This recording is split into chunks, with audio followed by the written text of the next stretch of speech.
දැන් අග්‍රාමාත්‍යතුමිය ගිරවෙක් වගේ ලියලා දෙන එක කියනවා කියලාද මේ වසන්ත මැතිතුමා කියන්නේ? අගමැතිතුමිය නම් උත්තර දෙන්නේ.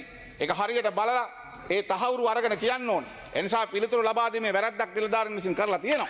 JP එකේ මාලිමාවේ හරිනි අග්‍රාමාත්‍යතුමියගේ පිළිතුරු වැරදි කියලා JP එකේ අපේ වසන්ත මැතිතුමා ඇවිල්ලා දිගින් දිගටම ප්‍රහාර එල්ල කරනවා. වසන්ත මැතිතුමා දීර්ඝ පැහැදිලි කිරීමක් කරා. දැන් මට තියෙන පළවෙනි ප්‍රශ්නේ එතුමා මාව කෝට් කරේ. මම රොකට් එක ගැන කතා කරන්නේ නෑ. මම කතා කරේ නෑ. මම එතුමියගේ රටේ දෙවනි පුරවැසියා අග්‍රාමාත්‍යතුමියගෙන් මම ප්‍රශ්නයක් අහනවා. මේ සුප්‍රීම් සෙට් එකට රජයේ මුදල් යොදවලා තියේද? මේකෙන් යම්කිසි ලාභයක් රටට ඇවිල්ලා තියෙනවා. හරි සරල ප්‍රශ්න දෙකක් ඇහුවා. එකක් ලංකාවේ මුදල් යොදවලා තියේද? මේකේ ප්‍රතිලාභයක් ලංකාවට ඇවිල්ලා තියෙනවා. හරි සරල ප්‍රශ්නයක්. ඊට පස්සේ එතුමිය ඒකට පිළිතුරු ලබා දෙනවා ලංකාවේ 1 රුපියලක්වත් වැය වෙලා නැහැ කියලා. දැන් වසන්ත මැතිතුමා පිළිතුරු දෙනකොට එතුමත් පිළිතුරු දෙනවා 1 රුපියලක්වත් වැය වෙලා නැහැ කියලා. අපේ චතුරංග මැතිතුමත් එහා පැත්තේ වාඩි වෙලා හිටියා. ඊට පස්සේ අග්‍රාමාත්‍යතුමිය කිව්වා එක අවුරුද්දකට මම හිතන්නේ මිලියන 80000ක් ආදායමක් ලැබිලා තියෙනවා කියලා. වසන්ත මැතිතුමා කියනවා නෑ 80000ක් නෙමෙයි ලැබිලා තියෙන්නේ මිලියන 300ක් ලක්ෂ 3000ක ආදායමක් ලැබිලා තියෙනවා කියලා. මේක ඔබතුමන්ලා බේර ගන්න ඕන ප්‍රශ්නයක්. මේකේ මිලියන 80000ක් දාවේ මිලියන 300ක් දාවේ කියලා ඔබතුමන්ලා බේර ගන්න. මොකද අපි අහපු ප්‍රශ්නේ තමයි මේකේ රජයේ මුදල් නාස්ති වුණාද? මොකද අරගලේ කාලේ බෝඩ් එක අල්ලන් හිටියේ 1.11ක් ගාලා චිචි මෙච්චර ගාණක් රොකට් යවන්න වියදම් කරා කියලා. දැන් අද දෙන්නම කියනවා 1 රුපියලක්වත් වැය කරලා නැහැ කියලා. දැන් ගරු නියෝජ්‍ය කතානායකතුමනි අපි හිටපු ආණ්ඩුවල නේ මම දන්නේ දැන් සිස්ටම් වෙනස් වෙලාද කියලා. ඉස්සර නම් අග්‍රාමාත්‍යතුමියගෙන් ප්‍රශ්නයක් ඇහුවා. ඉස්සෙල්ලම අග්‍රාමාත්‍යතුමිය ප්‍රශ්නේ යොමු කරන්නේ අග්‍රාමාත්‍යාංශයේ ලේකම්තුමා. ලේකම්තුමා අදාළ අමාත්‍යාංශයේ ලේකම්තුමාට යවනවා. එතකොට මුදල් අමාත්‍යාංශය. එතකොට මුදල් අමාත්‍යාංශයේ ලේකම්තුමා මේක අදාළ ආයතනයට යනවා. එතකොට මේ අදාළ ආයතනෙන් දෙන උත්තරය මුදල් අමාත්‍යාංශයේ ඇඩිෂනල් සෙක්‍රටරි කෙනෙක් හරි සෙක්‍රටරි කෙනෙක් හරි ඒක ගැන හොයලා බලලා අධ්‍යයනය කළා ස්ක්‍රීන් කරලා තමයි ඒක යවන්නේ අග්‍රාමාත්‍යතුමියට. ඊට පස්සේ අග්‍රාමාත්‍යතුමියගේ ඒ අමාත්‍යාංශයේ ඇඩිෂනල් සෙක්‍රටරි හරි අධ්‍යයනය කරලා එහෙම නැත්නම් ඩිරෙක්ටර් කෙනෙක් හරි අධ්‍යයනය කරලා තමයි ඒක දෙනවා අග්‍රාමාත්‍යතුමියගේ පෞද්ගලික කාර්ය මණ්ඩලය. ඊට පස්සේ පාර්ලිමේන්තු කටයුතු ලේකම් පෞද්ගලික ලේකම් ඒක චෙක් කරන් පස්සේ තමයි අග්‍රාමාත්‍යතුමිය ඇවිල්ලා පාර්ලිමේන්තුවට ඇවිල්ලා කියන්න ඕන. දැන් එතකොට කියන්නේ දැන් අග්‍රාමාත්‍යතුමිය ගිරවෙක් වගේ ලියලා දෙන එක කියනවා කියලාද මේ වසන්ත මැතිතුමා කියන්නේ? කිසිම තහවුරු කිරීමකින් තොරව දේවල් කියනවා කියලාද කියන්නේ? මේක තමයි අපිත් කිව්වේ. මේ ආණ්ඩුවට කිසිම වැඩක් බෑ කියලා ඒක තමයි අපිත් කිව්වේ. ඉතින් දැන් ඔබතුමාලම කියනවා. හැබැයි වසන්ත මැතිතුමා ගැනයි අග්‍රාමාත්‍යතුමිය ගැන ගත්තම අපිට මැනීම දෙකක් තියෙනවා. එතුමා ආචාර්යවරියක් හැටියට ඒ වගේම එතුමියගේ වැඩපිළිවෙල ගැන යම්කිසි පැහැදීමක් තියෙනවා. එදා අර ජාතික ලැයිස්තුවෙන් වසන්ත මැතිතුමා අග්‍රාමාත්‍යතුමිය වෙනුවට ගෙනාවන අදට 103 තමයි. හැබැයි අද එතුමා ඇවිල්ලා කියනවා සම්පූර්ණ මගේ නම කිය අග්‍රාමාත්‍යතුමියට දිගටම පහර එල්ල කරා. හැබැයි මේ කරුණු දුන්නේ කොහෙන්ද? කරුණු දුන්නේ මුදල් අමාත්‍යාංශේ. මුදල් අමාත්‍යාංශේ ප්‍රධානියා කවුද? රටේ ජනාධිපතිතුමා.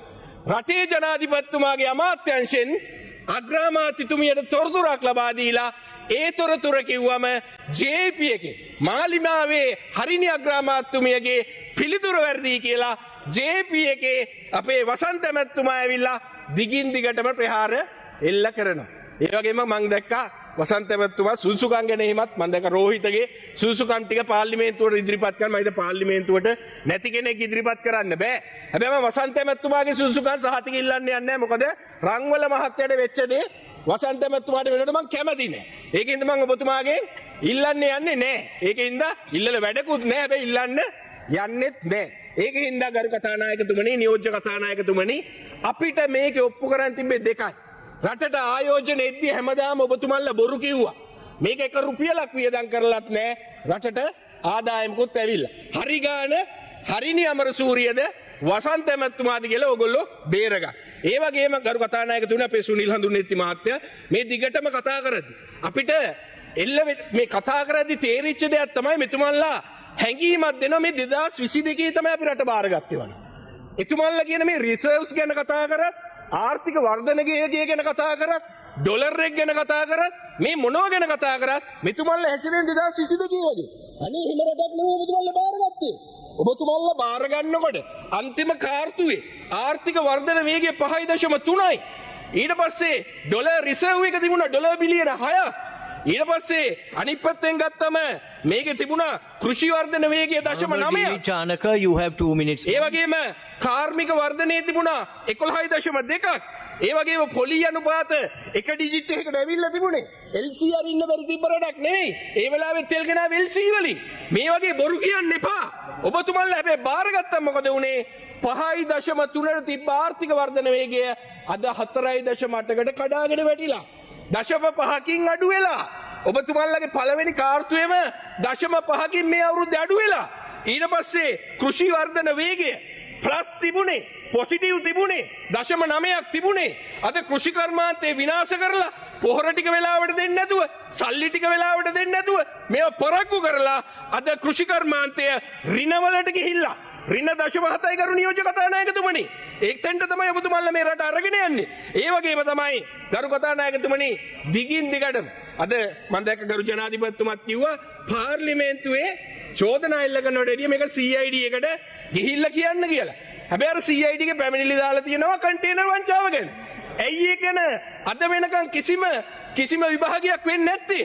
අද ඒක ගැන පාර්ලිමේන්තුවේ කතා කරන අය, එහෙම නැත්නම් එළිය කතා කරන අය, ඒගොල්ලෝ ගෙනලා CID එකේ ප්‍රශ්න කරනවා. අදටත් ඒක බාරගත්ත නියෝජ්‍ය ඇමතුමා ගේට්ටුවට උපදෙස් දීපු නියෝජ්‍ය ඇමතුමාගෙන් එක වචනයක් අරගෙන නැහැ. නිලධාරීන්ගෙන් එක වචනයක් අහන්නේ නැහැ. මේ දෙකේ මුනේ එක වගේ. බැඳුම් කර වංචා වෙච්ච වෙලාවෙත් මේ වගේම දෙයක් තමයි උනේ. බැඳුම් කර වංචා වෙලාවෙත් ඒක හදිසියක් හැදුවා. කන්ටේනර් වංචාවෙත් හදිසියක් හැදුවා. බැඳුම් කර වංචා වෙච්ච වෙලාවෙත් මොකද්ද කරේ? CID එක ගෙනියනවා වෙනුවට එහෙම නැත්නම් බ්‍රයිබරි කමිෂන් ගෙනියනවා වෙනුවට මොකද්ද කරේ? කමිටු දැම්මා. ජනාධිපති කොමිසම් දැම්මා. කන්ටේනර් වංචාවේ මොකද්ද වෙලා තියෙන්නේ? ඒකෙත් CID එකෙන් පරීක්ෂණ වෙන්නේ Honorable D.V. Chanaka, your time is up. දෙන්න බ්‍රයිබරි කමිෂන් එකෙන් කිසිම පරීක්ෂණයක් වෙන්නේ ඒ වෙනුවට ජනාධිපති කොමිසම් දාලා මේකේ පරීක්ෂණ එන්න පරක්කු කරනවා. එයිද CID එකේ අධ්‍යක්ෂක ෂුවර් නැද්ද? බ්‍රයිබරි කමිෂන් එකේ DG ෂුවර් නැද්ද? ඇයි ඒගොල්ලොන්ට මේ පරීක්ෂණේ බාර දෙන්නේ නැත්තේ? බාර දුන්නොත් මේකට අහුවෙන්නේ ආණ්ඩුව. ඒකින්ද මේක බැඳුම් කරේටත් එහා ගිහිපු වංචාවක්. හැබැයි ඒක වහන්න ආණ්ඩුව සිතාමතා කටයුතු කරනවා. බොහොම ස්තුතියි.